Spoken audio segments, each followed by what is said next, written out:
What's up, guys? Welcome to another episode of Track Car Obsession.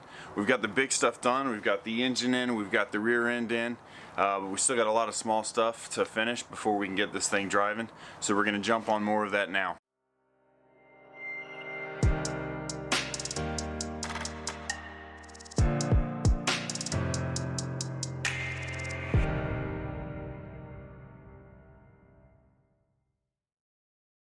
Alright guys, so the first order of business tonight is actually not even a part of the kit or the swap. In the rush of putting the engine in and the front subframe, I actually forgot to throw the new coilovers in place. So we're just going to disconnect the upper control arm in the front. That'll give us room to just drop these in place and mount them up, and then we can jump to the steering rack and the front sway bar. Alright, so if you have an RX8 and you're interested in doing the front struts or shocks, you really just have to undo, besides the top bolts there and then the bolt on the bottom of your lower control arm, you just got 2 bolts on the upper control arm. There's nuts on the inside that are welded to the subframe, so you're just going to loosen these nuts, and then should give you freedom to move this around, set your strut or shock into place, and then bolt it up. Alright, so now that we've got the upper control arm loose, we're ready to throw our shock in. On the RX8s, you have this plate here. This is actually what the shock bolts up to on the other side of the strut tower inside the engine bay. And with this engine swap with the LFX, you're not going to be able to fit the strut tower brace over top of that engine. So you can get rid of these plates, or you can get rid of the left side plate and get rid of the strut tower brace, but you're going to leave the right side brace here, or the mount with your strut or shock, because the kit includes an additional fuse box for the Camaro ECU and some of its sensors and everything like that, and so it's mounted on top of this, so you will keep this side up. Alright, so now that I've got the coilovers all bolted up front, I've also attached the ABS lines back to where they were on the subframe. The next thing that we need to do is the steering rack and then the sway bar, the front sway bar. Now, because of how far the LFX sits forward, you actually have to bring the steering rack forward and down just a little bit. And so in this kit, they've actually supplied these billet brackets that will bolt into the factory location, and they move them down. You can see kind of where the mounts are. They move from here down to here on the cross member, and that pulls it just down and in front of the engine enough. And that's why we needed that little extension on the steering shaft. Now, these are different and they're labeled when you get them. But there's a notch in this for the electric motor part of the steering shaft or the steering rack. So I'm going to go ahead and get these mounted and then throw the steering rack on there, and I'll show you what it looks like with it installed. Alright, so hopefully you can see here, we've got the steering rack mounted, and you can kind of see the drop down bracket there, but it drops it down just enough. It is very close to the bottom of the engine, but that means that it's moved out just enough, you know, where you're not throwing off the geometry too bad or having to work too hard to straighten everything back up. So like I showed you in a previous video, we did that steering shaft extension. So now what we've got to do to realign the steering, since the rack has been dropped down and moved forward a little bit, so we've got these pieces. It's basically a outer tie rod end or bump steer kit, and so it moves the steering arm back into the correct position so your steering geometry is correct. So I'm going to go ahead and install this one on this side and show you that, and then I'm also going to show, if you noticed, I actually had the alternator out when installing the engine. I just felt it gave me more room, and it was one less thing I had to worry about. There were concerns about it being difficult to access now that the engine is in the car, and I thought the same thing myself, but but it's actually pretty easy to work on. So, you know, if you do this swap and you're worried about access to certain things, I've been able to pull down the exhaust downpipes, which are, you know, headers can be pretty difficult in a car when they're installed, even from the factory. These weren't fun, but they were accessible, and I was able to pull those out without having to take anything out crazy except for undoing the steering shaft. And the alternator is actually pretty easy. Now I've got the sway bar off, and I'm going to do this before I put the sway bar on, so that may be something that you have to do. You have to remove the sway bar. You may not, but even if you did, you know, just taking it off the front subframe is 4 bolts or 4 nuts. It's really a pretty easy swap. So let me go ahead and throw this bump steer on, and then we'll jump onto the alternator. I'll show you how easy that is. Alright, so like I said, the alternator is actually pretty easy to get to. Move all these wires out of the way. It's only 3 bolts to plug this alternator in. And this top one, it looks like it's going to hit the frame, but luckily because of this slot here, it actually, you only pull it out a little bit and it can pop out the side.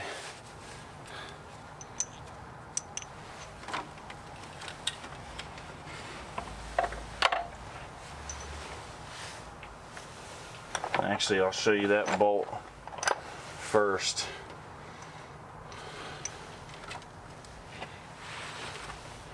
So hopefully you can see this. This bolt right here actually can go right in here through this slot.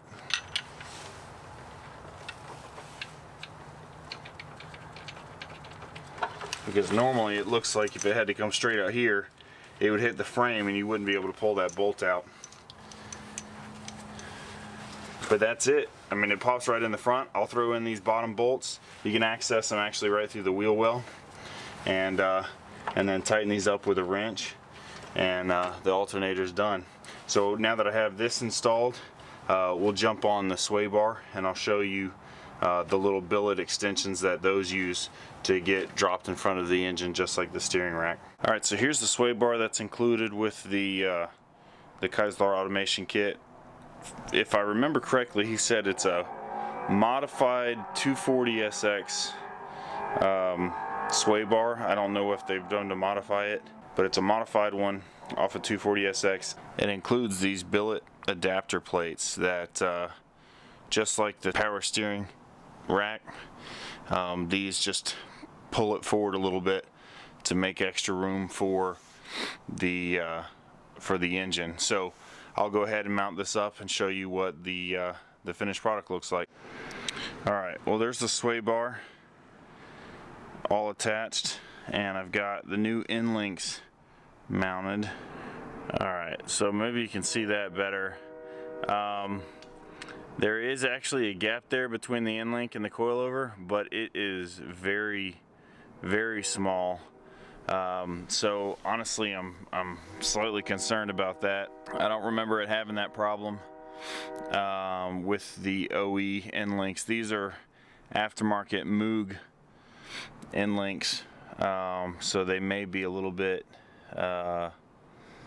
bigger. They do have a grease fitting on the outside. I'm sure I could pull that out and put a little plug in it, but the size of the end link itself is actually pretty big, so may have to go with some adjustable ones. I was hoping not to do that, to keep it on a budget, but if we set it down and it bumps, then we know we got to take those off. So anyway, enough chatter about that. This is basically what the front end looks like before we throw the radiator and the cooling system on there. I just figured I'd do this first so you guys get a better idea of what it looks like. But that's it, all buttoned up. So the next step, I'm actually going to jump in. We're going to pull the carpet back and start getting everything set up to put the transmission mount, and then we can put the drive shaft in and have all of that completely done. We can drop this thing back down and finish up the rest of it. Hey, what's up, guys? It's been a few days since we worked on the front end with the anti-sway bar and the power steering rack. Had really terrible weather here, and now we've got a 20-degree day that I can go ahead and knock a few more things out. While we had a little bit of bad weather, I didn't break the camera out, but I went ahead and took the front seats out. I've pulled the carpet back, and I also threw the downpipes on. So the downpipes I wrapped with some heat wrap to hold the heat in, keep it away from the engine bay and some of the stuff that's really close to it. It's not really required, but I just wanted to do it for peace of mind, since there are so many brake lines and stuff that are really close to the downpipe. So that's been installed. What I'm going to do now is we're going to install the transmission mount, and it basically is this aluminum piece right here. It's extruded aluminum, extremely strong, but also extremely lightweight. So it maybe weighs like 1.5 pounds, possibly 2 pounds, and then it's got the bushings on top that go into a billet piece on the bottom of the transmission. So we're going to go ahead and get this mounted up, get it off the scissor jack, and then that way we can go ahead and install the drive shaft. And then while we have the seats out and we have the carpet pulled back for the transmission mount, we're actually going to do a few more things. So let's jump right into it. Alright, so the sides of the transmission mount that hook on to this aluminum piece are actually a custom bracket made that once you mount these, they actually hug, the way it's designed, they actually hug the frame rail on each side, and then this piece, the middle piece that the transmission sits on, bolts to each one of these brackets. So if you ever need to service the car or anything like that, all you're going to do is take out these bolts on the sides and drop this whole system down, and you'll leave these mounted up. But in order to install these, there's 3 bolts, and you drill into the floor of the car. Like I said, this hugs the frame rail on each side. There's one of these brackets on each side, and you just drop these bolts down through, tighten this up, and then this is basically permanently mounted. So what we had to do is pull out the seats, because you have to pull the carpet up a little bit, just so that you don't drill through it on accident. So the carpet's pulled back. I'll show you what that looks like, and then we'll get underneath the car, put this in place, mark the holes, drill it, and then go ahead and throw this thing up. Alright, so hopefully you can see this. Basically I've taken the front seats out, and on the driver's side you're actually also going to pull out the dead pedal that's right next to the other ones.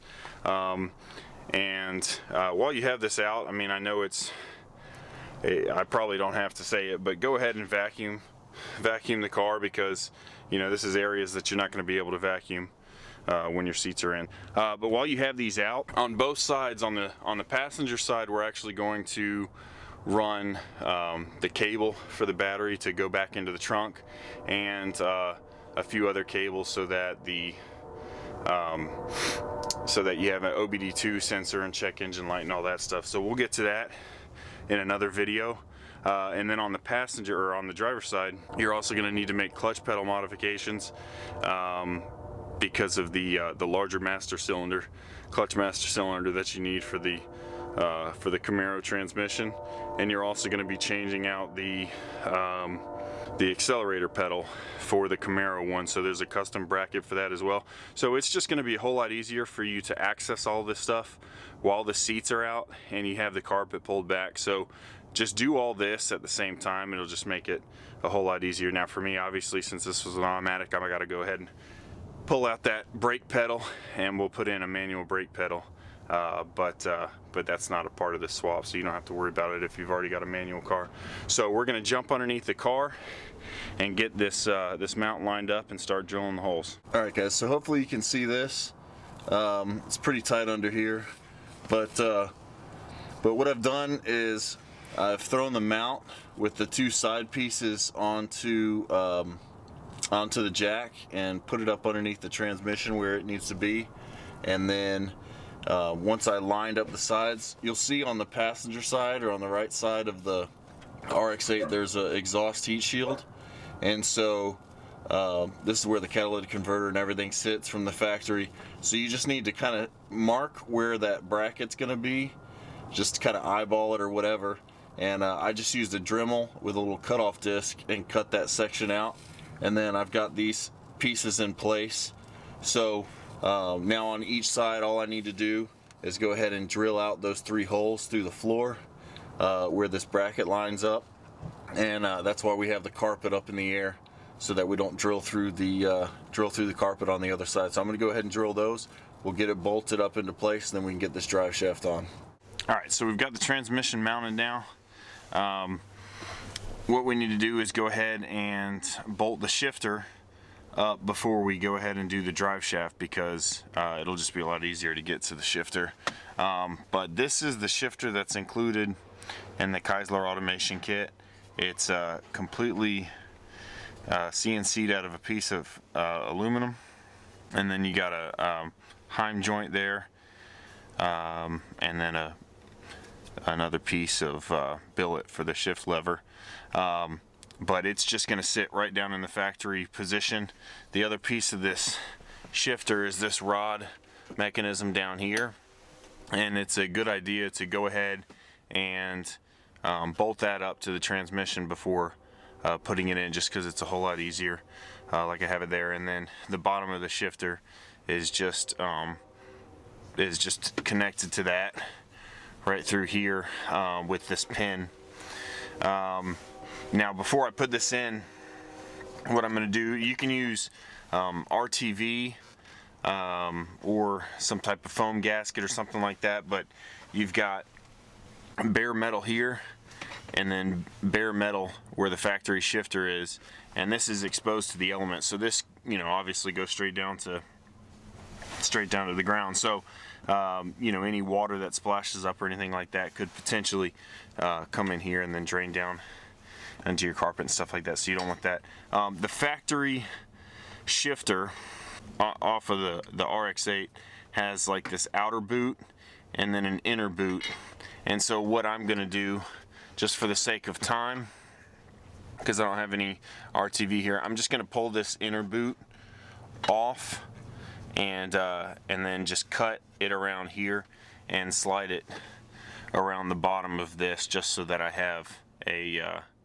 seal, a weather tight seal, when I bolt this shifter down. So I'll go ahead and bolt it down here, put the pin through that, and then we'll go ahead and install the drive shaft. Alright, so here is the custom drive shaft we're going to be using. It's a CV style, made by the drive shaft shop out of North Carolina.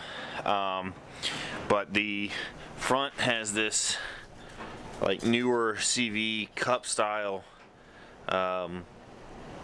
mount, so we're going to go ahead and put that into the transmission side first, and then bolt this other side up to the differential. Alright guys, well, the drive shaft is in, so basically everything underneath is done now. There's a few pieces of bracing, and obviously we've got the exhaust and all that stuff. While we have the carpets out, we're going to knock out the wiring here. So I'm going to call it a night after that. Tomorrow we're going to knock out, actually tomorrow the weather's supposed to be really bad, and I've got previous engagements coming up for the next couple of days. So I may go ahead and post this, you know, so that there's not too much of a delay, and it may be a short video. I don't remember exactly what I've got on here, but in the next video we'll go ahead and knock out the rest of the interior stuff that we need to do, like I said, the wiring, clutch pedal, and all that stuff, while we have the carpets pulled back. So thank you so much for watching. If you want to follow along with this project and any other projects that we get to, just please hit the subscribe button and give me a thumbs up if it was helpful. Take care. Take it easy.